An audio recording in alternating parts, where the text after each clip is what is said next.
हे guys, मैं हूं Angad Singh. Welcome back to my channel. और आज है हमारा lecture 9 of Python tutorial series, जहां मैं आपको पाइथन पूरे बिगिनर लेवल से सिखाऊंगा ताकि आप पाइथन में पूरे एक्सपर्ट बन जाओ। तो आज है हमारा लेक्चर 9, जिसमें हम पढ़ेंगे फंक्शन। थोड़ा डीप जाएंगे फंक्शन में। लेक्चर 8 में हमने फंक्शन के बेसिक बारे सीख लिया था कि फंक्शन कैसा होता है, क्यों होता है, कैसे हम काम करते हैं। और आज थोड़ा डीप जाएंगे कि लैम्डा फंक्शन कैसे होते हैं, रिकर्जन्स कैसी होती हैं, और लोकल वेरिएबल, ग्लोबल वेरिएबल, अब ऐसे पढ़ेंगे। और आगे देखते हैं। तो सबसे पहले वेरिएबल स्कोप क्या होता है? तो बेसिकली वेरिएबल स्कोप ये होता है कि वेरिएबल हमारा, वेरिएबल कैसा नाम है और वेरिएबल का कितनी लाइफ है। वेरिएबल हम मतलब हमने एक फंक्शन के अंदर वेरिएबल को डिफाइन करा तो वो फंक्शन के अंदर ही है। अगर हमने फंक्शन के बाहर पहले डिफाइन कर दी तो वो पूरा फंक्शन के अंदर भी है, फंक्शन के बाहर भी है। वो उसकी लाइफ मतलब बाहर तक है, पूरी चलेगी। तो उसकी लाइफ के बारे में मैटर करेंगे। वेरिएबल के बारे में हम जब डिस्कस करते हैं तो ये जो है, इसे हम वेरिएबल स्कोप कहते हैं। ठीक है। वही variable scope defines where a variable name is visible, मतलब हम उसका नाम हमें कहाँ भी होगा, फंक्शन के अंदर विजिबल होगा नहीं होगा, फंक्शन के बाहर होगा नहीं होगा, तो वो देखेंगे। उसके बाद हाउ लॉन्ग इट लिव्स। ठीक है। तो basically what is the life of variable, मतलब वेरिएबल फंक्शन के अंदर तक चलेगा। ये देखो इमेज में लोकल जो है वो हमारा एक डब्बे के अंदर बंद है, मतलब लोकल वेरिएबल हमारा एक फंक्शन के अंदर बंद है। ग्लोबल वेरिएबल जो हमारा होगा वो पूरा पूरा मतलब सारे कोड में चलेगा, पूरे प्रोग्राम में। ठीक है। बेसिकली ये चीज़ है। तो understanding scope prevents bugs and make function safer to reuse. मतलब कि अगर हमें पता होगा कि कोई वेरिएबल हमारा, उसकी कितनी लाइफ, उसकी लाइफ कैसी है, उसका मतलब क्या कैसा है, ग्लोबल वेरिएबल है, लोकल वेरिएबल है, कैसा भी वेरिएबल है, अगर हमें उसके बारे में पता होगा तब हमारे बग्स कम हो जाएंगे। हम उसको फंक्शन को अपना इजीली रीयूज़ कर पाएंगे। क्योंकि अगर हमें पता ही नहीं होगा, हम फॉर एग्जांपल वो हमारा वेरिएबल लोकल है, हम उसे यूज़ कर रहे हैं एज ग्लोबल वेरिएबल, हमें लग रहा है हम उस सारे कोड में यूज़ करें, लेकिन वो हमारा कोड ही गलत हो गया तो हम बाद में कितने एरर आएंगे उसमें। जैसे एग्जांपल। ठीक है। तो वाई स्कोप मैटर्स। ठीक है। एक तो नेम कोलिजन्स। फॉर एग्जांपल अगर हमारे फॉर एग्जांपल हमने ग्लोबल वेरिएबल एक नेम लिख लिया, लेकिन हमें लग रहा है कि वेरिएबल हमारा लोकल ही है। हमने अगले फंक्शन में फिर से उस नाम लिख लिया, लेकिन वो तो ग्लोबल था, तो हमारा फंक्शन ओवरराइट हो जाएंगे ना। तो हमारा वेरिएबल ओवरराइट हो गया ना। तो इस वजह से नेम कोलिजन हमारे प्रिवेंट होते हैं। इससे इससे लाइफ टाइम ऑफ डेटा हम कंट्रोल कर सकते हैं। हमें पता होगा कि हाँ, इसका कब कहाँ तक मैटर कर रहा है, इसकी लाइफ टाइम कितनी है। तो it would help us to write the code better in a better way. ठीक है। हमारे फंक्शन प्रेडिक्टेबल बना देगा। कैसे बनाएगा देखिए। अगर फॉर एग्जांपल हमें पता है कि हम एक ही ग्लोबल वेरिएबल ले रहे हैं, मतलब एक लोकल वेरिएबल ले रहे हैं, उससे अलग अलग फंक्शन में आ रहे हैं, तो हमें पता होगा कि एक इसका ग्लोबल वेरिएबल के साथ ऐसा इम्पैक्ट बन रहा है और हमारा लोकल वेरिएबल ऐसे ऐसे काम कर रहा है। तो हमें मतलब अगले फंक्शन को समझने में we could easily understand the next function. ठीक है। तो it would be relatable to the our previous function और last function. We could easily understand that function. ठीक है। तो लाइफ टाइम ऑफ वेरिएबल्स वही दो ही हैं, एक लोकल है और एक ग्लोबल है। जो हमारे फंक्शन के अंदर क्रिएट होता है, फंक्शन हमारा बनता है। जैसे हमारा एक फंक्शन डिफाइन करा, फॉर एग्जांपल हमने कोई भी एक फंक्शन ले लिया और फंक्शन के अंदर हमने एक वेरिएबल नया बनाया, तो वो हमारा लोकल वेरिएबल हो गया। लेकिन हमने एक वेरिएबल बनाया कि फंक्शन हमने बाद में बनाया, हमारा पहले एक वेरिएबल डिक्लेयर कर दिया, हमने एक वेरिएबल बना लिया, तो वो हमारा जो फंक्शन के अंदर फिर भी यूज़ कर रहे हैं, तो वो हमारा ग्लोबल वेरिएबल है जो हम फंक्शन के अंदर यूज़ कर रहे हैं, फंक्शन के बाहर भी यूज़ कर रहे हैं, बाद में भी यूज़ करेंगे, तो वो ग्लोबल हो गया। जो कि फंक्शन के अंदर हमने बनाया और वही वही खत्म हो गया, तो वो हमारा लोकल वेरिएबल हो गया। बस यही फ़र्क है इन दोनों में। ये देखो, destroyed after it returns exist for program execution, बस यही फ़र्क है इसमें। तो आगे बढ़ते हैं। अब वही मेन चीज़ कि लोकल वर्सेस ग्लोबल वेरिएबल्स क्या डिफरेंस है इनमें। तो सबसे पहले स्कोप की बात कर लेते हैं। जो हमारा लोकल वेरिएबल है सिर्फ फंक्शन के अंदर चलेगा, जो ग्लोबल है वो एंटायर प्रोग्राम में चलेगा। तो कैसे, जब हम ये देखो, यहाँ पे फॉर एग्जांपल हमारे पास एक एक्स है,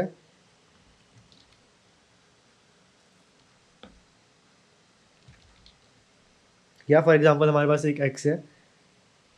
एक मिनट।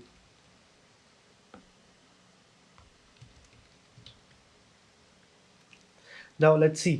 हमारे पास एक फॉर एग्जांपल एक हमने एक्स वेरिएबल ले लिया जिसकी हमें वैल्यू 10 कर दी। ठीक है। बाद में हमने बना लिया एक नया फंक्शन बना लिया। फंक्शन में हमारा नाम रख दिया कोई भी, ऐड करो, चलो ऐड। ठीक है। Add a. और इसके बाद हमने इसमें ऐड में कर रहे हैं कि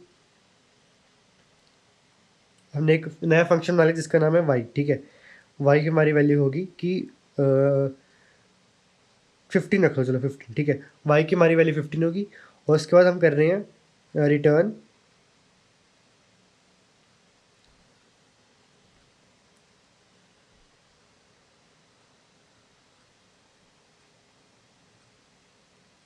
तो यहाँ पे हम कर रहे हैं फिर एक्स प्लस वाई, ठीक है, इसको रहने दो।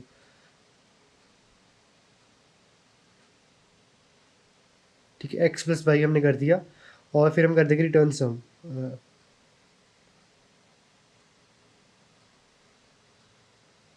रिटर्न सम, ठीक है। तो अब हमारे इस पूरी चीज़ में, हमारे पूरे कोड में जो हमारा एक्स है वो है हमारा ग्लोबल वेरिएबल।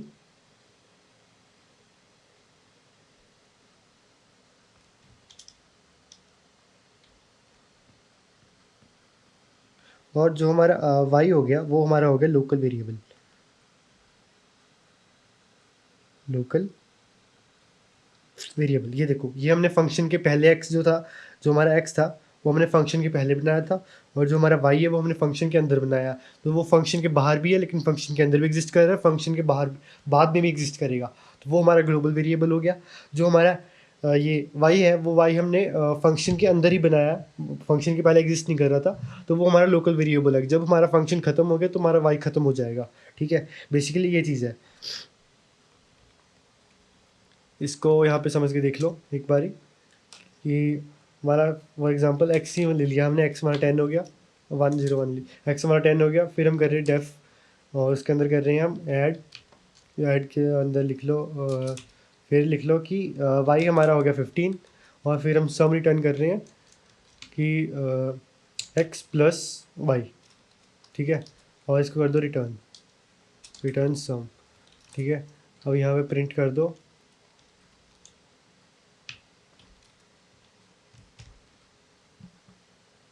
ये देखो। अब हमने इसके अंदर वैल्यू पास नहीं करी थी, वैल्यू हमने कोई पास नहीं करी।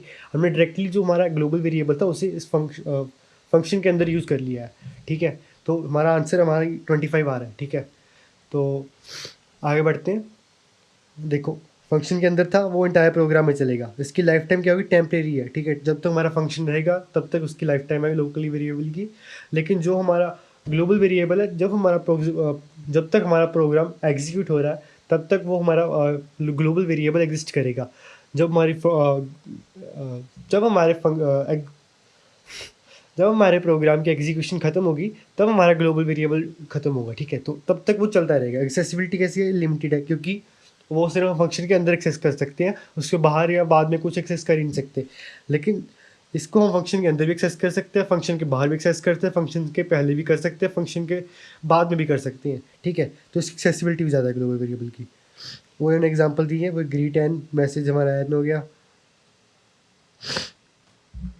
एक मिनट रुको, इसको समझते हैं।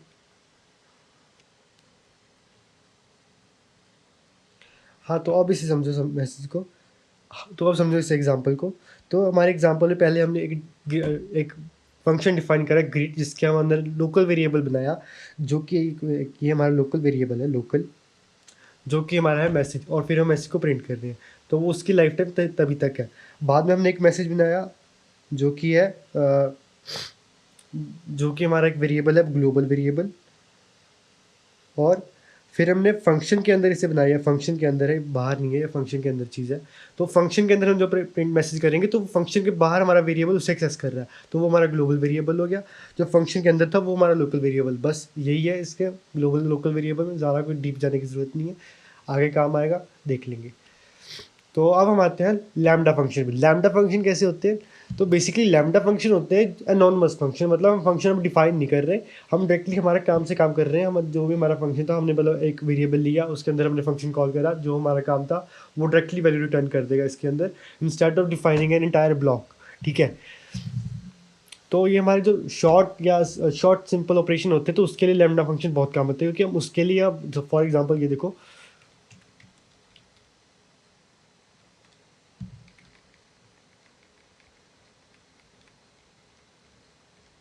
फॉर एग्जांपल हम यहाँ पे ऐड कर रहे हैं, तो ऐड करने के लिए हम बार बार पूरा एक फंक्शन ब्लॉक थोड़ी बनाएंगे। तो हम डायरेक्टली उसे एनॉर्मस फंक्शन या लैम्डा फंक्शन यूज़ करके एक ही लाइन में कर देंगे, वो डायरेक्टली हमारा यहाँ या फिर हम इसके अंदर कर देंगे वाई के अंदर, ठीक है। कोई भी नया वेरिएबल बना के हम इसके अंदर डायरेक्टली डिफाइन कर लेंगे, ठीक है। तो बेसिकली ऐसे कर सकते हैं। तो आगे पढ़ते हैं कैसे कैसे। तो लैम्डा फंक्शन और शॉर्ट अननेम्ड फंक्शन, क्योंकि इनका कोई नाम नहीं होता ना, इस वजह से इन्हें अनोनिमस फंक्शन कहते हैं। क्योंकि जो बेसिकली हमारे नॉर्मल फंक्शंस होते हैं या डेफ ब्लॉक के अंदर, तो उससे हम डिफाइन करते हैं ना, उसका एक नाम होता है। ये देखो, ये देखो यहाँ पे हमने स्क्वेयर इसको डिफाइन करा हुआ है, उसको स्क्वेयर है फंक्शन का नाम, लेकिन इसका कोई नाम नहीं है, ठीक है। डायरेक्टली हम उसे कर देते हैं। जो सिंपल ऑपरेशन के लिए उसके लिए हम यूज़ करते हैं, ठीक है। तो वो great for concise callbacks and one liners, ठीक है। जब हमारा छोटा काम हो, ज़्यादा बड़ा कोई फंक्शन हमारा ना हो, तो हम तब इसे यूज़ कर सकते हैं, हमारा टाइम बचेगा और थोड़ा बढ़िया लगेगा, ठीक है बेसिकली। तो इसका सिंटैक्स देख लो। सिंटैक्स एग्जांपल के साथ, हमारा एक स्क्वायर करके हमने एक वेरिएबल बनाया। और उस वेरिएबल के अंदर हमने लिखा लैम्डा एक्स। जो हमारा लैम्डा एक्स मतलब उसका वो सिंटैक्स हो गया, ठीक है। एक्स हमारा वेरिएबल हो गया जो हम जिस पे हमने आगे फंक्शन के अंदर काम करना है, ठीक है। जैसे कि उसके टाइप ऑफ पैरामीटर आगे देख लो। तो वो एक्स, उसके बाद हम लगाएंगे कॉलन। अब हमारा मेन काम अब शुरू होता है, ठीक है। लैम्डा एक्स के बाद अब हमारा मेन फंक्शन अब शुरू होगा। उसके अंदर हम लिखेंगे एक्स, जब हम स्क्वेयर कर रहे हैं तो एक्स, तो उसके बाद एस्ट्रिक्स मतलब मल्टीप्लाई करने के लिए एक्स इंटू एक्स, बेसिकली हमारा एक्स का स्क्वेयर हो रहा है, ठीक है। तो lambda x colon x into x, basically कैसे, ये देखो नीचे आए तो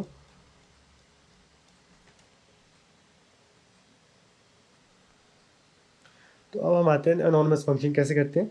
तो अनोनिमस फंक्शन का बेसिकली सिंटैक्स कैसा है, सिंटैक्स जिसे हम लैम्डा फंक्शन भी कहते हैं, लैम्डा फंक्शन, ठीक है। लैम्डा फंक्शन, ठीक है। तो लैम्डा फंक्शन का सिंटैक्स कैसा है, सबसे पहले हम लिखेंगे हमारा जो भी वेरिएबल नेम है, वेरिएबल नेम हमारा ये हो गया, रुको यहाँ पे लिख दूँ वेरिएबल नेम, ठीक है। उसके बाद हम लिखेंगे लैम्डा एक्स, जो हमारा मेन जिस पे हम आगे फंक्शन डिफाइन करेंगे, ये हमारे वो चीज़ होगी, ठीक है। उसके बाद लगाएंगे कॉलम, और कॉलम लगाने के बाद हमारा यहाँ पे मेन फंक्शन होगा, ठीक है। हमारा फंक्शन जो भी हमारा उसके काम परफॉर्म करना है, तो ये हमारा बेसिक सिंटैक्स हो गया। अब एग्जांपल ले लो। एग्जांपल हम एक लिख लिया, square is equal to lambda x, उसके बाद कॉलन, फिर हम लिखेंगे एक्स, फिर हम लिखेंगे एक्स एस्टरिस्क एक्स। तो बेसिकली अब हमारा जो फंक्शन है, जो हमारा स्क्वायर है, वो स्क्वायर यहाँ पे ऐसे बन रहा है, ठीक है। तो अब इसे हम बाद में कर देंगे प्रिंट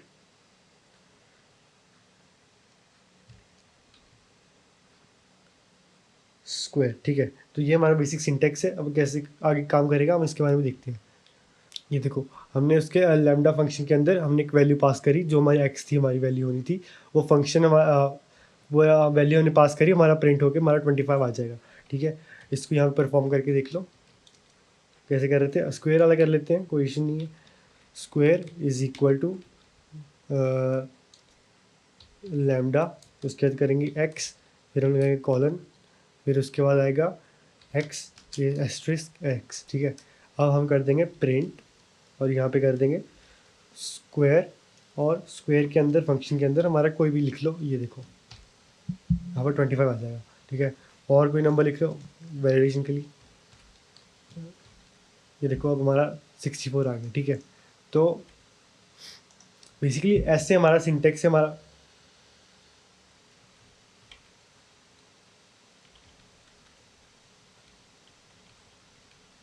तो बेसिकली ये हमारा सिंटेक्स है, और ऐसे हम हमारा लैम्डा फंक्शन काम करता है। हमारा इसके जो नॉर्मल हम एक्चुअल फंक्शन लिखते थे वो ऐसे लिखते थे, हम लिखते थे डेफ ब्लॉक और उसका रिटर्न एक्स इंटू एक्स, ठीक है। तो फिर प्रिंट स्क्वायर एक्स, ठीक है। हमारा 2 लाइन का काम अब 1 लाइन में हो रहा है, ठीक है। हमारे एक लाइन में काम हो रहा है अब 2 लाइन का, ठीक है। हमारा बेसिकली हमारा जो कोड है वो शॉर्ट हो रहा है और ईजी टू अंडरस्टैंड हो रहा है। वहाँ पर हम ब्लॉक बड़ा बड़ा ब्लॉक जो है उसकी जगह हम सिर्फ एक लाइन में हमने एक वेरिएबल की तरह इसे लिख दिया, एक नॉर्मल फंक्शन बना दिया, ठीक है हमने। तो व्हेन टू यूज़, जब हमारा जो फंक्शन है वो शॉर्ट और थ्रू अवे हो, मतलब कि एक बार काम करिए और फेंक दिया, मतलब कोई ज़्यादा कॉम्प्लेक्स कोड नहीं है उसमें, ठीक है। मतलब छोटा सा हो, ठीक है। तब हमें ये लैम्डा फंक्शन यूज़ करना है, ठीक है। जैसे सॉर्टिंग कीज़ हो गया या स्मॉल कॉल बैक्स, ठीक है। छोटा छोटा काम हो तब हमें इसे यूज़ करना है। कॉम्प्लेक्स में हम असली जो हमारा मेन चीज़ है उसे करेंगे, ठीक है। तो इसके बाद आएगा हमारा व्हेन टू अवॉइड, ठीक है। तो कब हमें इसे नहीं करना है, तो हम इसे तब नहीं करेंगे जब हमारा लॉजिक कॉम्प्लेक्स हो रहा है, क्योंकि तो कब कब अवॉइड करना है जब हमारा जो लॉजिक है कॉम्प्लेक्स लॉजिक है, तब हम उसे एक लाइन में लिखना मुश्किल हो जाएगा, हमारे खुद का हमारा लॉजिक बिल्डिंग में दिक्कत आएगी। तब हम इसे बेसिकली हम इसे ऐसे नॉर्मल फंक्शन में ही यूज़ करेंगे। क्यों यूज़ करेंगे? क्योंकि जब नॉर्मल फंक्शन में यूज़ करते हैं तो बेसिकली हमें एक तो हमारा जो बेसिकली हमारा हमें ईज़ी टू मेक होता है जो फंक्शन, ठीक है, हम ईज़ी टू अंडरस्टैंड होता है, हम बेसिकली हम आराम से उसे शांति से इसके साथ पूरा ढंग से बना सकते हैं पूरा फंक्शन। लेकिन लैम्डा फंक्शन में उसे थोड़ा सा कॉम्प्लेक्स हो जाएगा कि कहाँ लैम्डा एक्स लिखें, कहाँ हमारा जो ये एक लाइन की जगह जो हमारा फंक्शन है 2-3 लाइन में चलेगा, तो यहाँ तो लाइन एक ही है, यहाँ 2-3 लाइन का कैसे काम होगा, ठीक है। तो ऐसे बहुत कॉम्प्लेक्स हो जाए तो हम बेसिकली हमारा नॉर्मल फंक्शन तब बेटर है, ठीक है, बेटर ऑप्शन है। तो आगे बढ़ते हैं। तो अब हमारा आता है फंक्शन कॉम्पोजिशन। अब फंक्शन कॉम्पोजिशन कैसे होती है? फंक्शन कॉम्पोजिशन में बेसिकली ऐसे होती है जब हमारा फंक्शन के अंदर एक फंक्शन हो, ठीक है। एक फंक्शन जैसे कि हम मैथ्स में नहीं लिखते हैं कि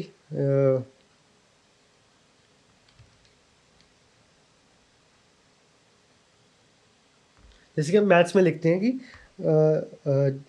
G of X of X, G of F of X, ठीक है। अरे यार, G of F of X मतलब कि जो हमारा एक्चुअली हमारा जो जी वाई है और हमारा जो वाई है वो हमारा एफ एक्स है, ठीक है, ठीक है। मतलब कि जो हमारा जी वाला फंक्शन है उसके अंदर हमारा एफ वाला एफ एक्स एक्स वाला फंक्शन है, ठीक है। हमारा एक्स वाला फंक्शन वाई वाले फंक्शन के अंदर है, तो हम उसे ऐसे लिख देते हैं। तो यही हमारी फंक्शन कॉम्पोजिशन होगी, ठीक है। यही है हमारी फंक्शन कॉम्पोजिशन, ठीक है। आगे बढ़ते हैं, कैसे बताता हूँ अब आगे।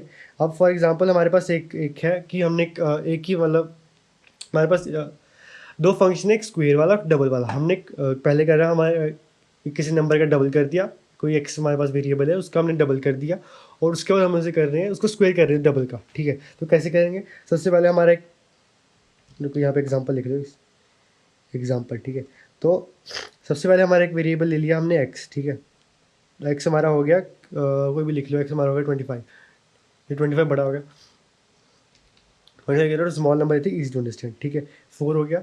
उसके बाद हम कर रहे हैं डेफ, उसके बाद हम कर लेंगे यहाँ पे स्क्वायर, ठीक है, स्क्वायर कर लो, स्क्वायर यहाँ पे लिख लो एक्स। एक्स नहीं, यहाँ पे लिखने की ज़रूरत ही नहीं है, हमारा बेसिकली हमारा फंक्शन बन गया। और उसके अंदर लिख देंगे रिटर्न। ये तो कर लो, पता क्यों? क्योंकि इसमें फिर बाद में झंझट ना रहे ना लोकल वेरिएबल का और ग्लोबल वेरिएबल का, कि बार बार उसकी वैल्यू चेंज होती है ना, तो इस वजह से। तो यहाँ पे लिख लो रिटर्न ये हाँ। तो अब उसके बाद हमारा नेक्स्ट फंक्शन हो गया डबल, और इसके अंदर हम बी, इसके अंदर भी ये डाला, क्योंकि ये तो लोकल वेरिएबल है हमारा, इसका कोई रिजल्ट नहीं होगा। इसके अंदर रिटर्न कर दोगे रिटर्न 2a, ठीक है। बेसिकली हमारा 2a रिटर्न हो जाएगा।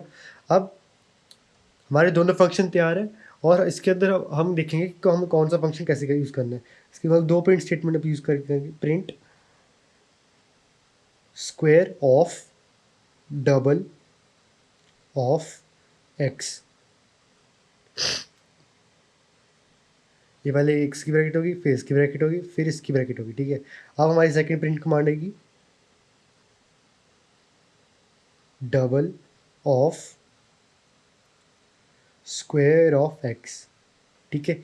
अब बेसिकली हमारी ये दो कमांड्स, ठीक है, रन होगी, ठीक है। अब इसका आप कौन सी कमांड कैसे, मतलब कौन सी कमांड वैलिड है कौन सी कमांड इनवैलिड है, ये आप इसका आंसर अपने दिमाग में सोच के रखो। तब तक हम उसे कोड में रन करके देखते हैं और चेक करेंगे कि आपका आंसर पूरा ठीक है कि नहीं।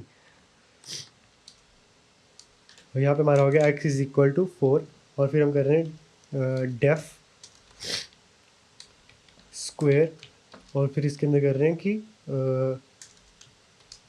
a, और फिर हम कर रहे हैं रिटर्न, और फिर हम कर रहे हैं डेफ डबल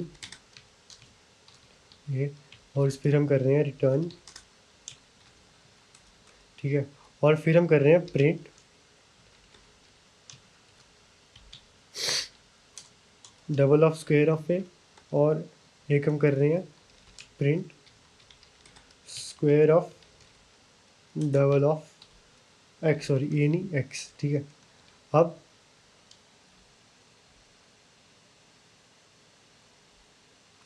एक चीज़ गलत होगी, यहाँ पे ए आएगा और यहाँ पे भी यू ए ये आएगा, ठीक है। तो अब हमारा कोड बेसिकली तैयार है। अब रन करके देखते हैं कौन सा कोड पहले रन होगा। ये देखो अब हमारे दोनों चीज़ रन हो रही है, ठीक है। इसका एक थोड़ा सा बढ़िया लिख देता हूँ, एक मिनट।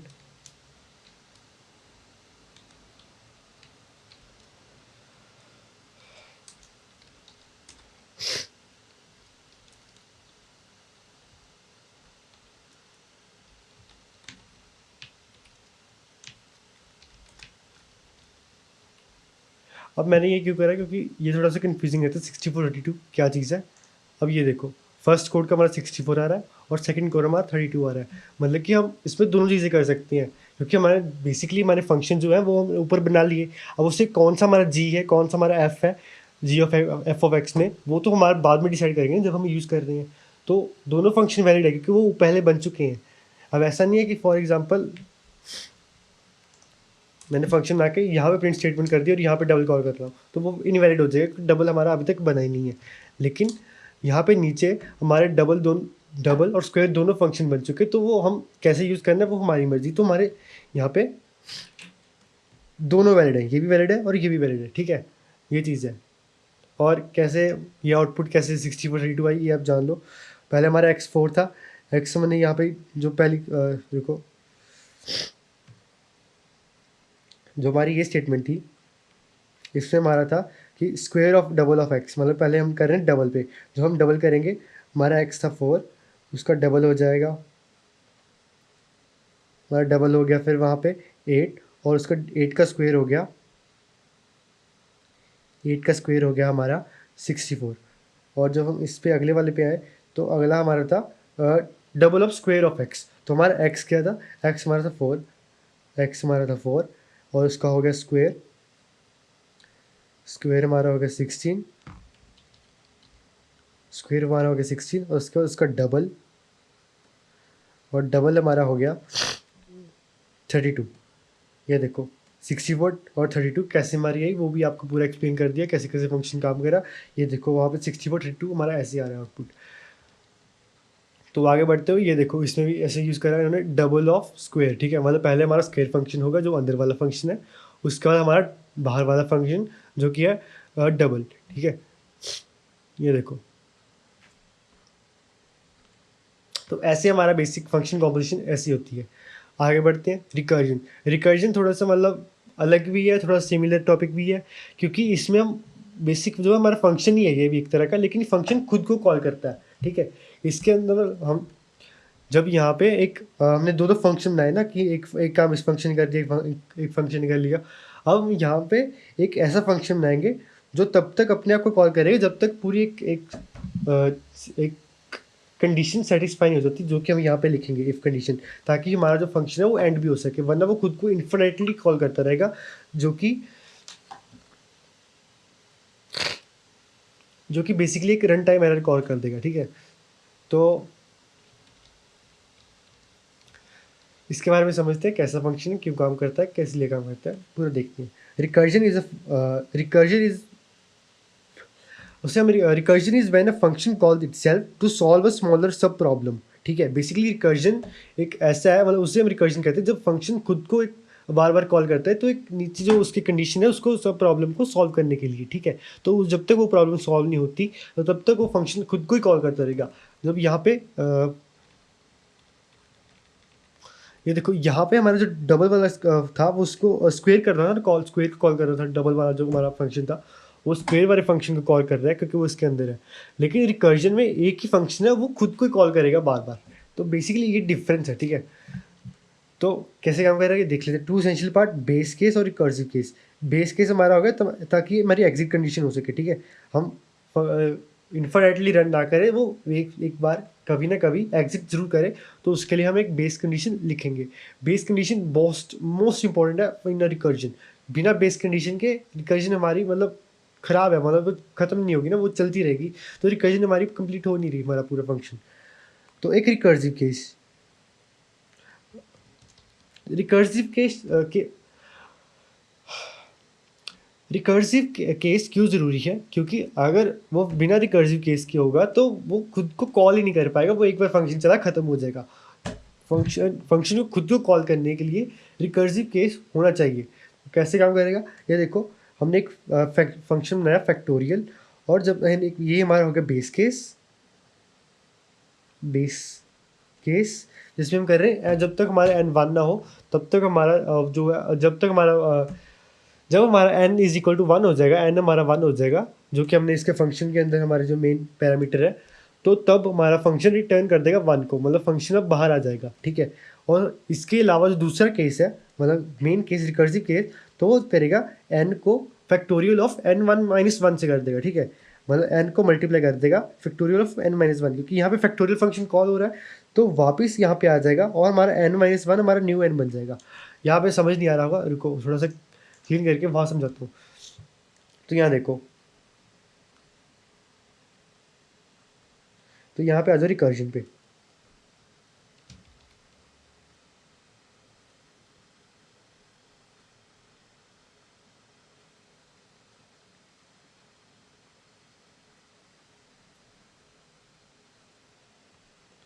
तो बेसिकली रिकर्जन कैसे काम करती है? रिकर्जन में हमारे पास बेसिक सिंटैक्स देख लो पहले।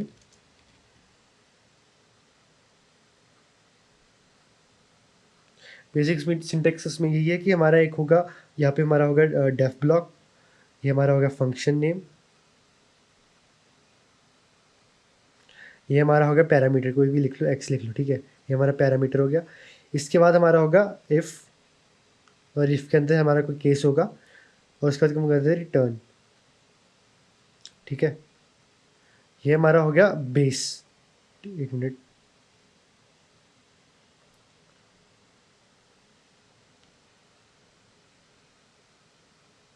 ये हमारा होगा base case.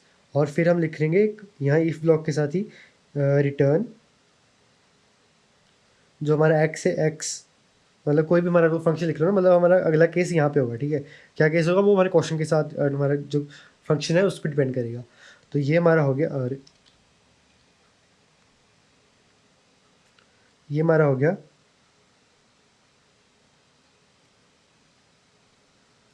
Recursive case.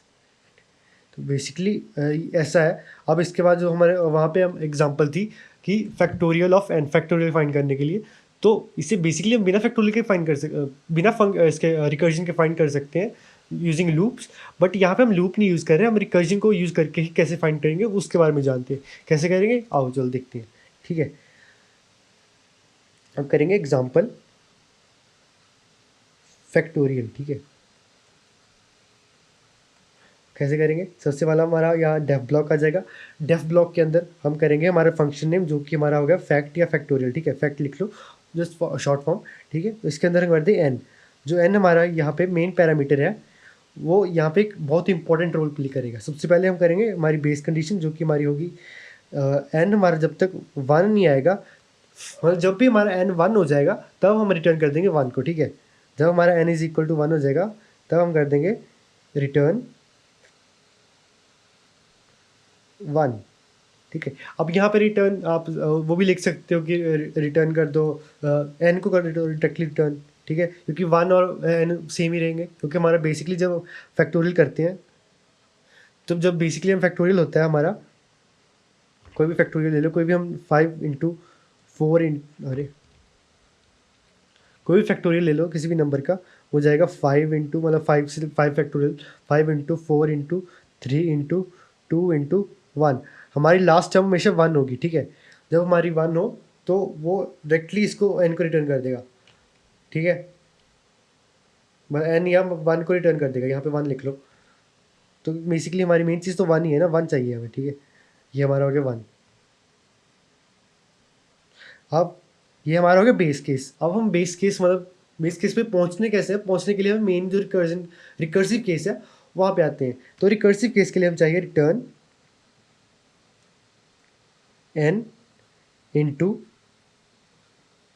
Factorial function को फिर से कॉल करेंगे, यहाँ पे हमारा एक n छोटा हो जाएगा, क्योंकि हमारा ऐसा था ना 5 × 4 × 2 × 1, ठीक है। तो बेसिकली हमारा फॉर एग्जांपल n हमारा 1 हो गया, ठीक है। तो n हमारा यहाँ पे हो जाएगा, तो n हमारा यहाँ पे हो गया, तो हमारा जो फंक्शन फिर से कॉल करेगा तो हाँ n-1 मतलब 5 - 1 वहाँ पे हो जाएगा 5 - 1 जो कि हमारा 4 हो जाएगा। मतलब कि अब हमारा कहाँ तक हम पहुँच चुके हैं, 5 × 4 यहाँ तक हमने कर लिया। लेकिन जैसे वो 4 वाला आएगा तो हमारा जो ये टर्म है, मतलब 4 जो हमारा 4 वाला फंक्शन है, 4 के अंदर भी 1 तो है नहीं, तो वो अगली स्टेटमेंट पे जाएगा रिटर्न पे, तो वहाँ पे वो वापस n पे जाएगा जो कि हमारा 4 है इस बार, और 4 - 1 को मल्टीप्लाई कर देगा जो कि हमारा यहाँ पे 3 हो जाएगा, और वैसे ही 3 पे वापस आएगा, और हमारा n इस बार 3 हो गया क्योंकि वो 1 तो नहीं है, मैच नहीं कर रहा, तो अगले पे जाएगा जो कि ये स्टेटमेंट पे है। तो यहाँ पे n हमारा हो गया 3, और 3 × फैक्टोरियल ऑफ n-1, n-1 क्या क्या हो गया 2, और फिर जाएगा, फिर 2 यहाँ पे 2 हमारा नहीं है, जो कि क्या कहते हैं इसे 1 तो नहीं है, तो वो 2 हमारे यहाँ आ जाएगा n × फैक्टोरियल ऑफ n-1, जो 2 - 1 1 हो गया, यहाँ पे मैच कर गया, यहाँ पे 1 आके हमारी जो स्टेटमेंट है जब रिटर्न हो गया तो ये खत्म, आगे स्टेटमेंट चल नहीं रही, ये खत्म, तो ये खत्म हो जाएगा, ये जो हमारा था ये खत्म हो जाएगा, ये खत्म हो गया, अब इसके अंदर ये खत्म होगा, जो हमारा मेन फंक्शन है वो खत्म हो गया। अगर इसे एक बार नहीं समझ आया, मैं एक बार फिर से बता देता हूँ पूरा डीपली। ये देखो एक बार, तो ये इसलिए हमने फंक्शन ऐसे लिखा, ठीक है। कैसे काम करेगा, तो हमारी फर्स्ट इनपुट थी,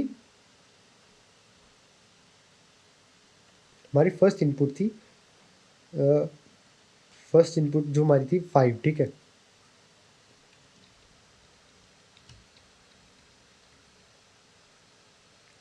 ठीक है। अब जो 5 हमारा इसके अंदर गया फैक्टोरियल के अंदर, तो यहाँ पे हो जाएगा हमारा फैक्ट 5, ठीक है। अब हमारा मैच करेगा इसके अंदर इफ़ 5 = 1, जो कि हमारा यहाँ पे होगा गलत, ठीक है। पहले ये रिटर्न कर दो, रिटर्न 1। तो क्योंकि ये चीज़ हमारी गलत होगी तो वो इसे रन नहीं करेगा, तो वो डायरेक्टली अगले वाले केस में चलेगा जो कि डायरेक्टली है return n × factorial of n-1, ठीक है। तो डायरेक्टली यहाँ पे आ जाएगा 5 × फैक्टोरियल ऑफ 4, ठीक है। अब यहाँ पे फैक्टोरियल हमारा 4 हो गया, यहाँ नीचे आओ, यहाँ फिर से मैच करेगा इफ़ 4 = 1 रिटर्न 1, तो ये हमारा फिर से गलत हो गया, तो वो फिर से यहाँ नीचे आएगा रिटर्न 4 × फैक्टोरियल ऑफ n-1, जो कि अब हो गया n हमारा जहाँ 4 था, तो 4 - 1 क्या हो गया 3। अब यहाँ पे फिर से ऐसे ही होगा, तो इसके लिए हम कर देंगे, फिर से मैच करेगा इफ़ 3 = 1, जो कि फिर से गलत है, तो वो फिर से रिटर्न होगा, फिर से डायरेक्टली अगले केस पे आ जाएगा रिटर्न 3 × फैक्टोरियल ऑफ 2, क्योंकि 3 - 1 अब 2 हो गया, तो फिर से यहाँ पे आ जाएगा, और फिर से वो इफ़ कंडीशन हमारी गलत हो जाएगी, और यहाँ पे रिटर्न कर देगा 2 × n-1, यहाँ पे 1 आ गया, ठीक है। अब 1 क्योंकि है वो हमारी इफ़ कंडीशन से, इफ़ कंडीशन हमारी जो थी इफ़ 1 = 1, तो वो पूरी ट्रू होगी, ठीक है। तो अब इसकी वजह से हमारा रिटर्न हो जाएगा 1, ठीक है। अब क्योंकि हमारा 1 यहाँ पर रिटर्न हो रहा है, तो अब यहाँ पे हमारा जो ये चीज़ है ये खत्म होगी, ठीक है। हमारा आगे कोड बढ़ नहीं रहा, ये हमारा था कोड का लॉजिक। जो बाहर जो आउटपुट आएगी वो कैसे आएगी, सबसे पहले हम कर रहे हैं रिटर्न 5, ठीक है। सबसे पहले यहाँ पे आ जाएगा जो हमारी आउटपुट है, आउटपुट हमारी होगी यहाँ पे 5 और 5 × फैक्टोरियल, ठीक है। मतलब 5 × अंदर कुछ होगा, उसके बाद हम यहाँ पे आ रहे हैं, हम रिटर्न कर रहे हैं 4, मतलब कि हम अंदर है 4 और इसके अंदर कुछ होगा, इसके अंदर हमारे पास क्या है 3 और इसके अंदर कुछ होगा, इसके अंदर हमारा था रिटर्न कर रहे हैं 2 और 2 के अंदर हमारा कुछ होगा, और उसके अंदर हमारा था 1 और 1 के अंदर कुछ नहीं है, सिर्फ डायरेक्टली 1 रिटर्न होगा, तो यहाँ पे ख़त्म, ठीक है। ये यहाँ पे ख़त्म हो जाएगा, ये चीज़ यहाँ पे ख़त्म हो जाएगी, और ये यहाँ, ठीक है। तो बेसिकली हमारी आउटपुट आ रही है 5 × 4 × 3 × 2 × 1, जिसको कि आप डायरेक्टली देखो कि हमारा जो बेसिकली हम कैसे करते हैं यहाँ पे जो हम फैक्टोरियल फाइंड करते हैं, तो डायरेक्टली फैक्टोरियल यहाँ पे फाइंड हो रहा है, कैसे फाइंड हुआ वो पूरा लॉजिक आपने यहाँ पे समझा है, पूरा लॉजिक समझा है। और पूरा लॉजिक समझते वक्त कैसे कैसे मतलब हमारी बाहर आउटपुट कैसे हमने समझी, तो कैसे आई वो डायरेक्टली उससे फैक्टोरियल से मैच करा, तो रिकर्जन ऐसे काम कर रहा है। ठीक है, रिकर्जन का लॉजिक समझना थोड़ा दिक्कत होता है, लेकिन एक बार समझ आ जाए लॉजिक कैसे काम करता है तो रिकर्जन बहुत ईजी है। और हमारे बहुत कॉन्सेप्ट यहाँ से बहुत इजीली हम परफॉर्म कर सकते हैं, कोड कर सकते हैं। One of the greatest things है रिकर्जन। बस थोड़ा सी समझ में दिक्कत होती है, एक बार समझ लग गया और जैसे मैंने समझाया मुझे लगता नहीं आप भूलेगा कभी। बहुत बढ़िया चीज़ है। और अब कोड करके देख लो। सबसे पहले हम करेंगे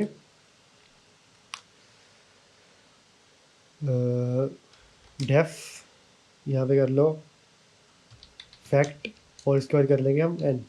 ठीक है, एन हमारा एक फंक्शन हो गया, इसके अंदर हम लिखेंगे इफ़ हमारा जो केस है और केस हमारा जो है एन जब तक हमारा जब 1 होगा तब हम करेंगे रिटर्न 1। ठीक है, अगर वो 1 ना हो तब क्या, तो तब डायरेक्टली हम कर देंगे return n into factorial of n minus 1। ठीक है, तो चलता रहेगा जब तक हमारा 1 ना हो। ठीक है, तो अब इसके बाद हम कर लेंगे प्रिंट फैक्ट ऑफ 5। ठीक है, ये देखो 120, हम डायरेक्टली 120 आ गया। और अगर यहाँ पे करके देखो तो यही आएगा, ये 1 का तो 1 हो गया, 1 इंटू 2 2 हो गया, 2 इंटू 3 6 हो गया, 6 इंटू 4 कितना हो गया 24, 24 इंटू 5 करोगे 24 इंटू 5 120 आ रहा है। ठीक है, डायरेक्टली हमारा 120 आएगा। तो बेसिकली हमारा यहाँ पे 120 जो है वो यहाँ पे आ रहा है। देखो हमने कैसे, मतलब हमने बस इतना कोड लिखा, ये इतना सा छोटा सा कोड लिखा, और वो अपनी बार को अपने आप को खुद को इतनी बार कॉल करता है ताकि 1 तक जब तक आता नहीं, और उसने हमें पूरा फैक्टोरियल निकाल के दिया। ठीक है, तो यही चीज़ है कोडिंग की, बेसिकली मैथ्स ही है लेकिन थोड़ी अलग तरह की, जो कि हमारे डेली लाइफ में मतलब हमारी प्रोग्राम्स बनाने में बहुत काम आती है।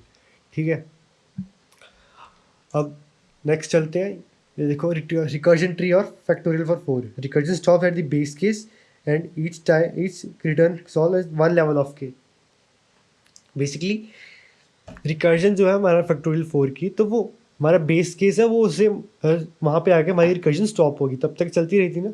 तो जब तक हमारी स्टॉप नहीं तब मतलब रिकर्जन की मतलब उससे पहले हर रिटर्न पे हमारा एक लेवल सॉल्व हो रहा है। यहाँ देखो जैसे हमारा पहले 5 सॉल्व हुआ, फिर 4, फिर 3, फिर 2, फिर 1। ठीक है, हमारा हर बार एक लेवल सॉल्व होता रहा।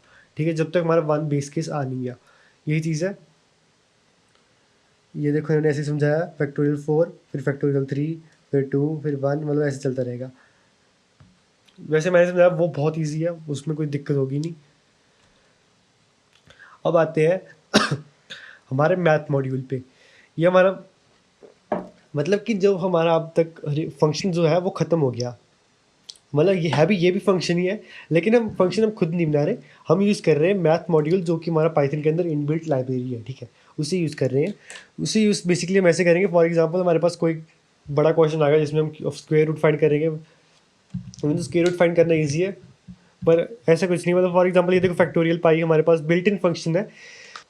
ये बेसिकली हम जो अब एक्चुअल हम कोड करेंगे उससे ये फास्ट होगा। ठीक है, उसकी फास्ट भी होगा और इसकी एक्यूरेसी भी ज़्यादा होगी। फॉर एग्जांपल हम पाई ले रहे हैं तो पाई हम लेंगे 3.12 तक। ठीक है, 3.14 तक लेंगे हम पाई। ठीक है, बेसिकली जब हम खुद कर रहे हैं कोड, लेकिन जब हम पाई इसका यूज़ कर रहे हैं तो इसकी वैल्यू, देखो पाई की वैल्यू हमारी आगे जा ही जा रही है। ठीक है, वो फिक्स नहीं है, मतलब हम जहाँ तक हम खुद निकाल सकते हैं वहाँ तक नहीं है, वो आगे तक जाएगी। ठीक है, तो बेसिकली यही चीज़ है कि अब हम खुद फंक्शन लिखने की जगह हम इनबिल्ट फंक्शन यूज़ करके हमारा टाइम बचाएंगे, और टाइम के साथ साथ हमारी कोड कॉम्प्लेक्सिटी कम होगी, और कोड कॉम्प्लेक्सिटी कम होगी हमारी स्पीड बढ़ेगी, स्पीड के साथ हमारी एक्यूरेसी बढ़ेगी, क्योंकि हमारे बग सब कम हो जाएंगे। ठीक है, ये चीज़ है, ये फ़ायदा है मैथ मॉड्यूल का।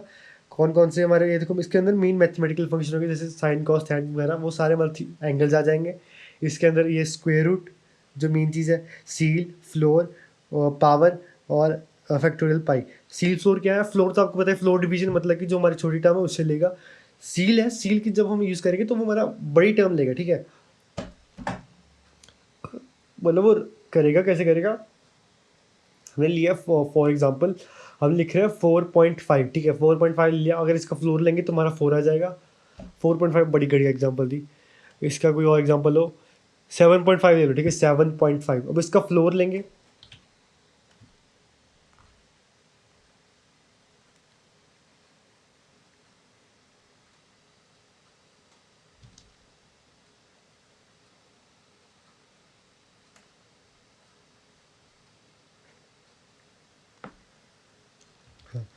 तो अब अगर हम फॉर एग्जांपल हमारे पास एक नंबर है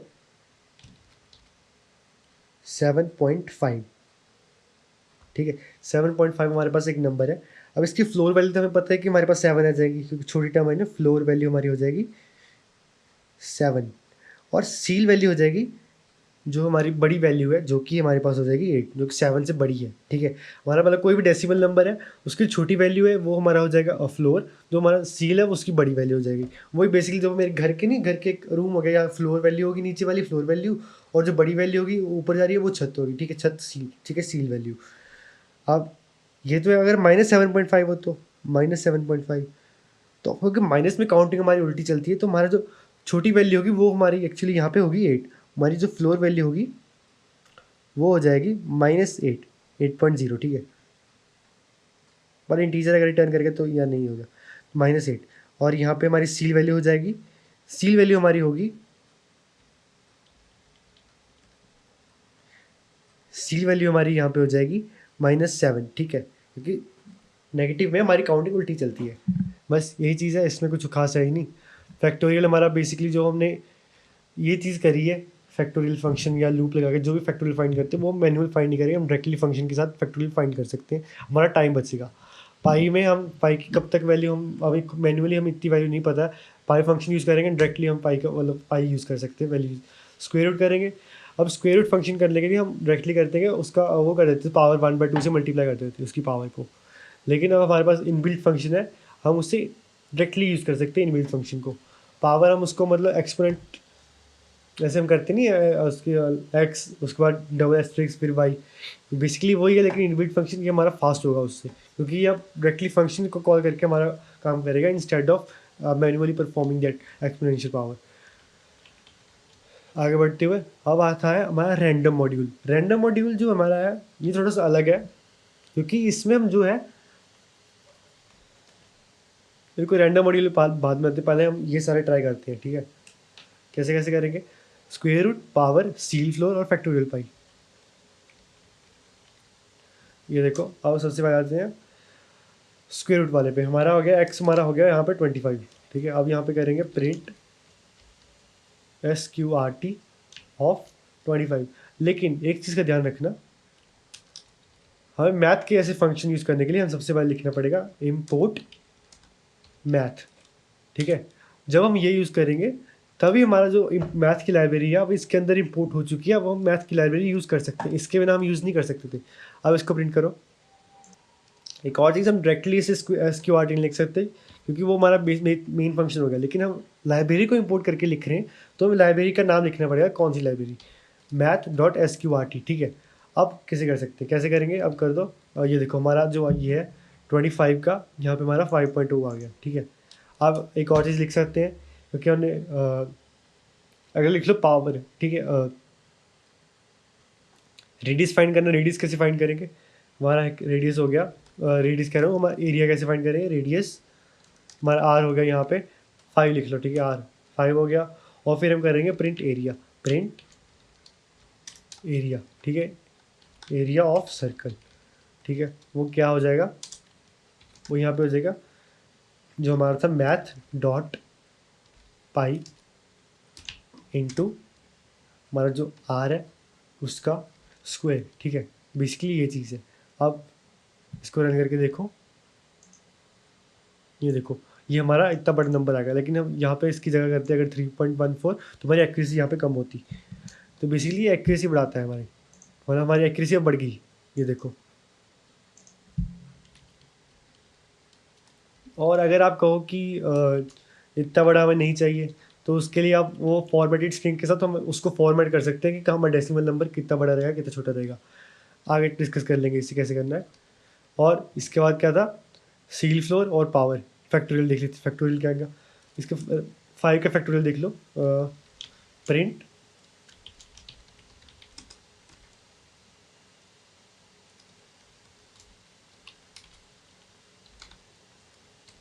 मैथ डॉट फैक्टोरियल, और इसके अंदर हम कर लेंगे 5 रेडियस, ठीक है। ये देखो फैक्टोरियल ऑफ 5 हमारा 120 आ गया, जैसा कि हमने उसके साथ भी फाइंड करा था 120 आ रहा था। आगे बढ़ते हुए अब हम करेंगे पावर, ठीक है। अब हम करेंगे प्रिंट मैथ डॉट पावर, और इसके अंदर कर देंगे 2⁻⁻3। ठीक है, ये बेसिकली ऐसा ही हमारा जो यहाँ पे जो था पावर एक्स वाई था, x⁻⁻y, मतलब अगर हमारा यहाँ पे था तो इसे हम कैसे मतलब समझेंगे, x हमारा जो है वो y की पावर तक रेज करा है। जब हम इसे 2,3 लिखेंगे तो वो हमारा होगा 2⁻3। बेसिकली हम कर रहे हैं 2 × 2 × 2। ठीक है, ये चीज़ है। अभी देख लेते हैं क्या आंसर आएगा। ये देखो 8, बस यही है। आगे हमारा था ceil floor, print ceil of 7.5 point, math dot C लिखना पड़ेगा, मैथ डॉट सी। ठीक है, अब इसके अंदर सील की जगह लिख लो फ्लोर। ठीक है, ये चीज़ होगी। तो अब इन दोनों को कॉपी करो, यहाँ पे लिख दो माइनस। अब ये देखो, यहाँ पे हमारी सील वैल्यू थी 8, जो कि वैसे बोलता, और इसकी थी फ्लोर वैल्यू 7। ठीक है, वही पता चला नेगेटिव में उल्टी चलती है, सील वैल्यू हमारी 7 हो जाएगी और फ्लोर वैल्यू हमारी 8 हो जाएगी। वही चीज़ यहाँ पे आ रही है। बस यही है कि मेन मैथ हम फंक्शन यूज़ करते हैं, मतलब ज़्यादा डीप डाइव नहीं करेंगे, इतना ही रहेगा। आगे बढ़ते हैं। और अब हमारा रैंडम मॉड्यूल, जहाँ इसमें हमारे आते हैं रैंडम मॉड्यूल, हम मतलब नॉर्मली ऐसे नहीं यूज़ करते।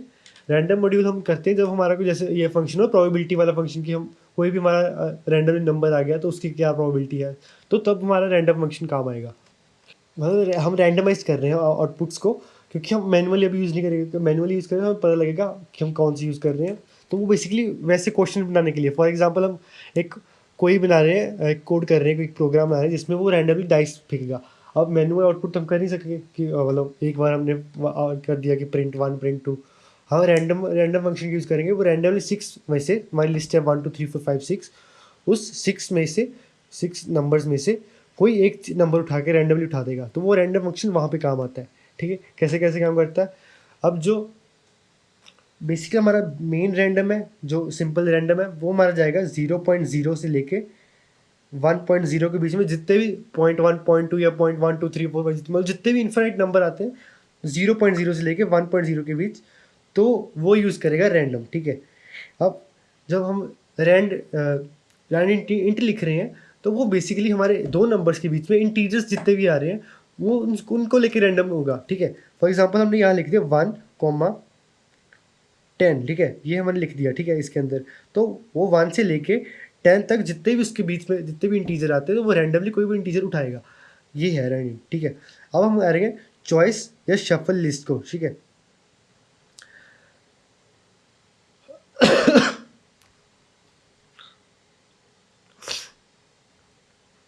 तो ये कैसे काम करेगा। ये बेसिकली ऐसे काम करता है कि हमारी जो लिस्ट है या कोई भी सीक्वेंस है, उसमें से वो शफल कर देगा, या फिर चॉइस में से, मतलब चॉइस यूज़ करेंगे तो बेसिकली हमें जो कोई भी हमारा जो सीक्वेंस है, लिस्ट है, उसमें कोई भी एक रैंडम नंबर उठा के हमें दे देगा। ये चीज़ है। इनको अभी रन करके देखते हैं। अब इन सबको रन करने के लिए हमें करनी पड़ेगी लाइब्रेरी इंपोर्ट रैंडम मॉड्यूल। ठीक है, इसको इंपोर्ट करेंगे। अब हम करेंगे प्रिंट रैंडम। ठीक है, हमने डायरेक्टली रैंडम प्रिंट करा, हमारा कोई भी सॉरी यहाँ पे रैंडम रैंडम आएगा। ठीक है, रैंडम लाइब्रेरी में से हम रैंडम फंक्शन इंपोर्ट कर रहे हैं।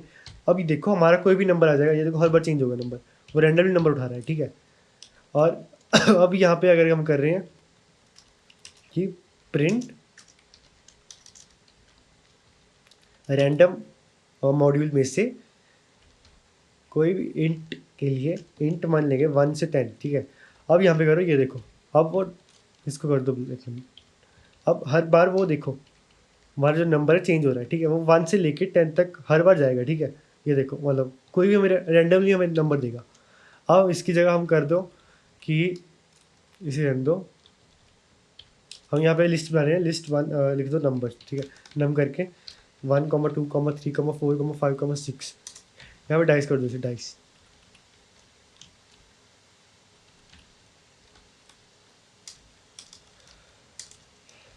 ये हमारी डाइस होगी, उसकी 6 आउटपुट्स होती हैं डाइस पे। तो उसे कर दो अब प्रिंट रैंडम डॉट, इसके अंदर हम करेंगे चॉइस। ठीक है, चॉइस करने के बाद हमारी जो डाइस है ये देखो, सॉरी डाइस, ये देखो अब 6 आ गया हमारी आउटपुट, अब हमारी 4 आएगी। एक मिनट, इससे प्रिंट कर लो प्रिंट डाइस, ताकि हमें पता रहे वो रैंडम से नहीं उठा रहा है, थोड़ा मतलब समझने के लिए बेटर विजुअल। ठीक है, डाइस नंबर, ठीक है आप देखो, अब डाइस नंबर हमारा, अरे नंबर ए, अब डाइस नंबर हमारा आ रहा है 2 2 6 1 4 5, मतलब हम एक कोई भी रैंडम नंबर हम उठा के दे रहा है हमारी लिस्ट में से हम उठाएंगे तो हम करेंगे चॉइस। जब हम कोई 2 इंटीजर्स के बीच में लेंगे तो हमारा होगा रैंडिंग। अगर हम 0 से लेके 0.0 से लेके 1.0 के बीच में देखेंगे तो हम रखेंगे रैंडम। अब हम शफल करना हो तो हम यहाँ पे कर देंगे प्रिंट रैंडम शफल, और इसके अंदर हमारी आ जाएगी नम। ठीक है, अब इसे कर दो, अब इसे प्रिंट करो, ये देखो, अरे सॉरी डाइस है ना उसका नाम, शिट हो गया। तो ये देखो, तो इसको ऐसे नहीं प्रिंट करते हैं, इसको प्रिंट करने का मतलब ऐसे होता है कि मतलब ये चीज़ है, इसको हमने कर दी यहाँ पे, और अभी यहाँ पे हम इससे अपने जो हमारा जो मेन लिस्ट है उसे कॉल करेंगे। ये देखो, ये देखो, अब हमारा जो है 1 2 3 4 5 6 की जगह 1 4 6 2 5 3 हो गया।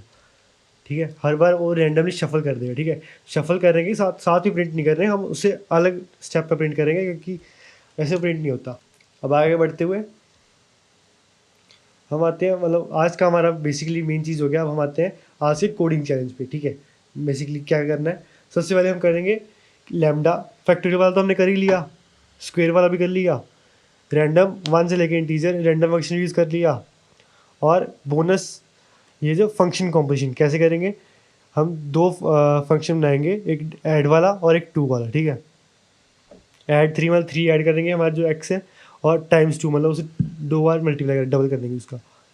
तो सारे क्वेश्चन एक बार फिर से कर लेते हैं, क्योंकि जितनी प्रैक्टिस होगी हमारा उतना बढ़िया होगा। सबसे पहले स्क्वायर लैम्डा। ठीक है, हमारा जो है यहाँ पे क्वेश्चन फर्स्ट, ठीक है मतलब फर्स्ट क्वेश्चन, तो इसका हम कैसे करेंगे, हमारा यहाँ पे एक स्क्वायर करके हमारा फंक्शन होगा, उसको हम कर देंगे लैम्डा एक्स, और यहाँ पे लिख देंगे एक्स इंटू, ठीक है। अब फिर कर देंगे प्रिंट, प्रिंट यहाँ पे हो जाएगा हमारा स्क्वायर, स्क्वायर हो गया, और इसके अंदर हम लिख देंगे नम। ठीक है, अब जो ये नम है, जो ये नम है इसको हम कर देंगे इंट, और इनपुट में लेंगे। ठीक है, इसे इनपुट एंटर और नंबर, बस बेसिकली ये चीज़ होगी। अब हम आते हैं डायरेक्टली हमारे सेकंड क्वेश्चन पे। सेकंड क्वेश्चन हमारा क्या है, रिकर्सिव फैक्टोरियल। अब इसके लिए हम लेंगे नम 2। ठीक है, यहाँ लिख लो int input enter a number for factorial. ठीक है, ये यहाँ लिखिए, यहाँ पे लिख लो एंटर नंबर फॉर स्क्वायर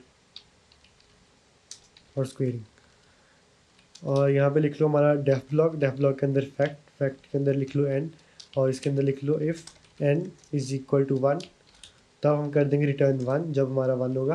अगर 1 नहीं है तो हम कर देंगे डायरेक्टली एन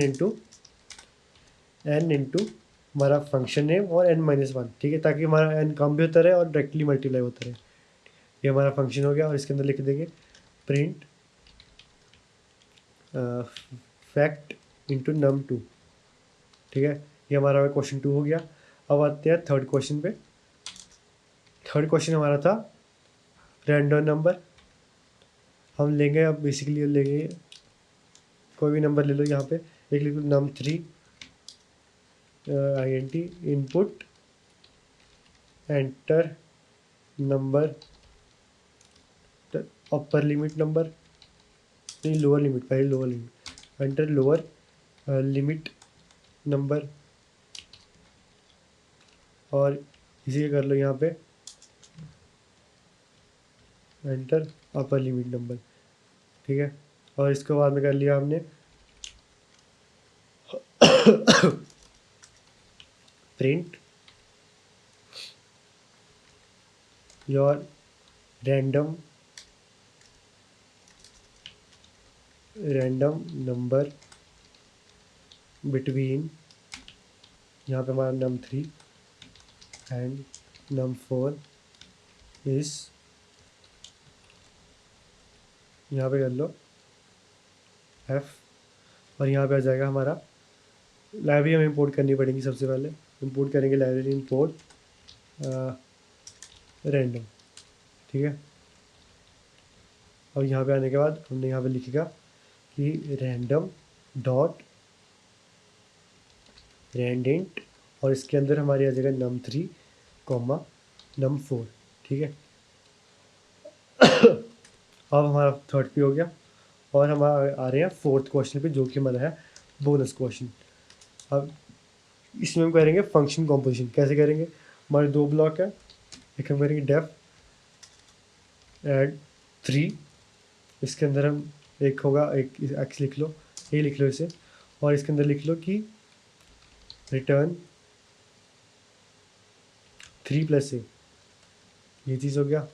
अब हमारा एक अगला फंक्शन हो गया जो कि है कितने टाइम्स 2, ठीक है।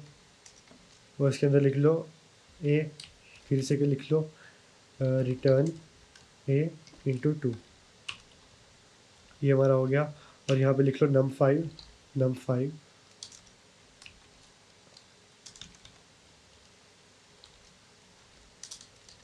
int input enter another number वर्सिबली, ठीक है। अब कौन नंबर लगाता है, ठीक है, एंटर अनदर नंबर, ये हमारा ये हो गया। अब इसके अंदर लिख लो प्रिंट, अब टाइम्स 2 और ऐड 3 हम दोनों कर लेंगे। तो सबसे पहले टाइम्स 2 कर लो, टाइम्स 2, इसके अंदर ऐड 3, और फिर हमारा जो है यहाँ पे num5, ठीक है। और हम कर लेंगे एक बार प्रिंट, यहाँ पे कर लेंगे हम ऐड 3, फिर यहाँ पे कर लेंगे टाइम्स 2, और इसके अंदर हम कर लेंगे num5, ठीक है, num5। अब बेसिकली हमारे सारे क्वेश्चन हमने कर लिए।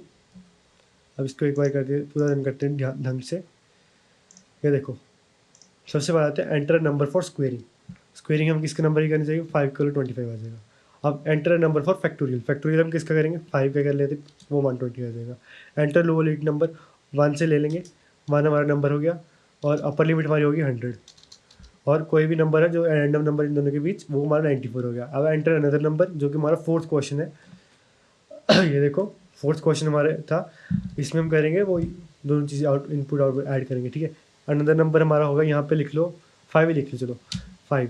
अब 16 और 13 आ रहा है, मतलब कि हम पहले 5 के अंदर 3 ऐड हुआ, मतलब जो ऐड 3 था इसके अंदर, मतलब वो हमारा हो गया 8, और 8 का 2 हो गया, 8 का 2 टाइम्स, मतलब कि इसका डबल हो गया, वो हमारा हो गया 16। अब वहीं हम 5 का डबल करेंगे, वो हमारा हो गया 10, और उसके 3 ऐड करेंगे वो 13। ये देखो दोनों चीज़ें यहाँ पे आ गई। तो ऐसे आप कोड करेंगे, जैसे हम एक फैक्टोरियल बनाते हैं, ऐसे हम लैम्डा फंक्शन यूज़ करते हैं, रैंडम को हमने ऐसे यूज़ करा, और ये हमने जो कॉम्पोजिट फंक्शन है उन्हें कैसे यूज़ करा वो देखा।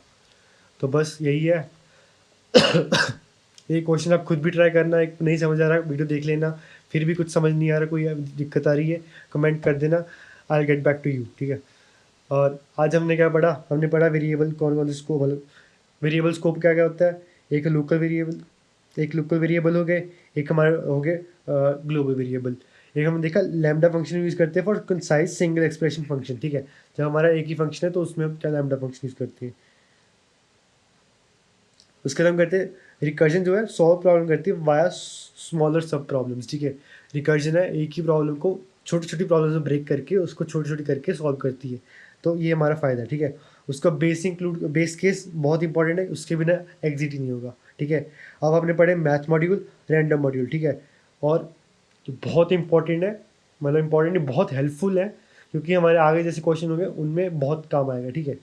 अब आगे ये क्वेश्चन आप ट्राई कर लेना, इजी क्वेश्चन है, ज़्यादा डिफिकल्ट नहीं है। अगर आपको कोई एरर आ रहा है तो कमेंट कर देना, मैं आपको अगली वीडियो में बता दूंगा। तब तक के लिए कोडिंग करते रहना, पढ़ते रहना, टेक केयर।